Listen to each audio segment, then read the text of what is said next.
7월 8일 임예신성교회 새벽 기도입니다. 기도하겠습니다.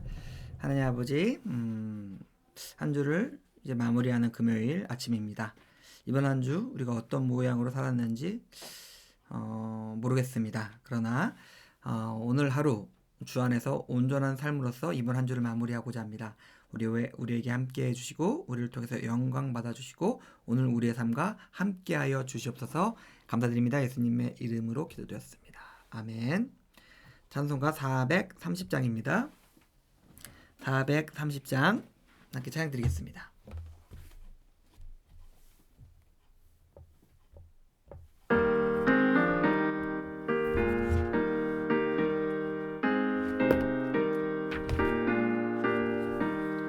주와 같이 길 가는 것 즐거운 일 아닌가. 우리 주님 걸어가신 말자취를 감겠네.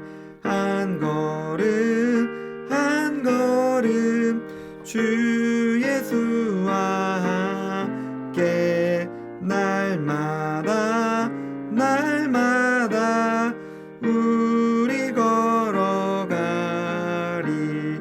어린아이 같은 우리 미련하고 약하나 주의 손에 이끌리어 생명길로 가겠네. 한 걸음 한 걸음 주 예수와 함께 날마다 우리 걸어가리. 꽃이 피는 들판이나 험한 골짜기라도 주가 인도하는 대로 주와 같이 가겠네. 한 걸음 한 걸음 주 예수와 함께 날마다 우리 걸어가리. 옛 선지자 에녹같이 우리들도 천국에 들려 올라갈 때까지 주와 같이 걷겠네. 한 걸음 한 걸음 주 예수와 함께 날마다 우리 걸어가리.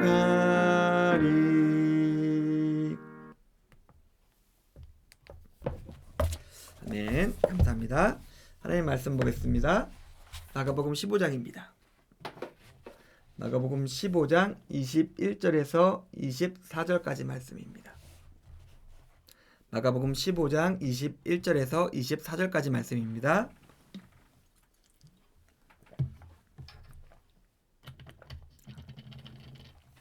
공독하겠습니다. 마가복음 15장 21절.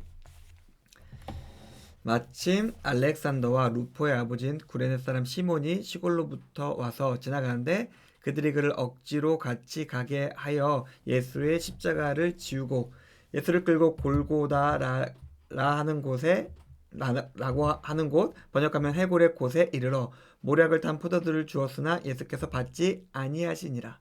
십자가에 못 받고 그 옷을 나눴세 누가 어느 것을 가질까 하여 제비를 뽑더라. 아멘.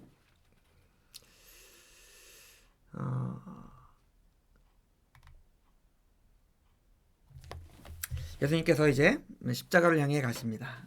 우리가 잘 알고 있는 것처럼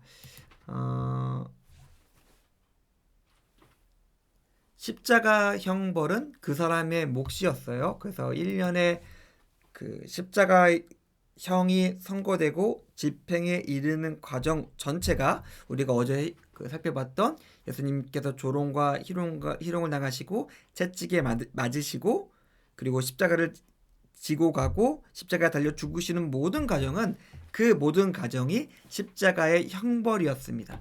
그래서 당연히 예수님께서 십자가를 지셔야 했죠. 그런데 오늘 21절에 보니까 알렉산더 루포의 아버지인 구레네 사람 시몬이 십자가를 지고 갑니다. 왜 그랬을까요?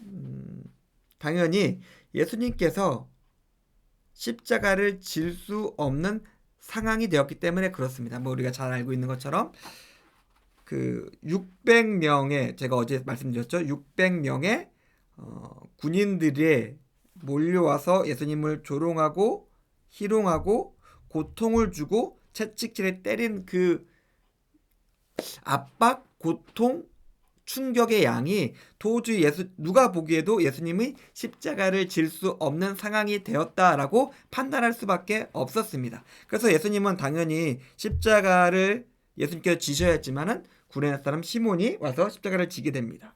성경에 보면 이런 경우들이 종종 등장합니다. 물론 신앙은 자기의 것이고 자기가 믿고 자기가 신앙생활을 해 나가야 되는데 가끔 보면은 자기 신앙과 자기 믿음은 아닌데 다른 사람에 의해서 신앙과 구원이 이루어지는 경우가 없진 않습니다. 가장 대표적인 게 누가복음 2장과 마가복음 2장인가 3장인가 나오는 중풍병자의 고침과 선포가 있었죠. 예수님께서 그들의 믿음을 보시고라고 되어 있거든요. 그 중풍병자의 믿음이 아니라 그 사람을 데려온 사람들의 믿음을 보시고 내 죄가 사해졌다라고 하신 장면이 나옵니다. 오늘도 비슷한 것 같아요. 이 시몬은 어떤 믿음도 어떤 마음도 없었어요. 그냥 진짜 재수가 없어서 운이 없어서 아니 이게 뭐지? 다른 사람의 형벌을 대신 졸지에 감당해야 되는 처지에 이끌게 되었습니다. 그는 자기 믿음도 없었고 신앙도 지식도 아무것도 없었어요. 그러나 이것이 그의 삶을 바꾸는 큰 계기가 되죠. 당연히 우리가 잘 알고 있는 것처럼 알렉산더와 루포 그리고 그의 가문이 하나님의 공동체에 들어오게 되었습니다.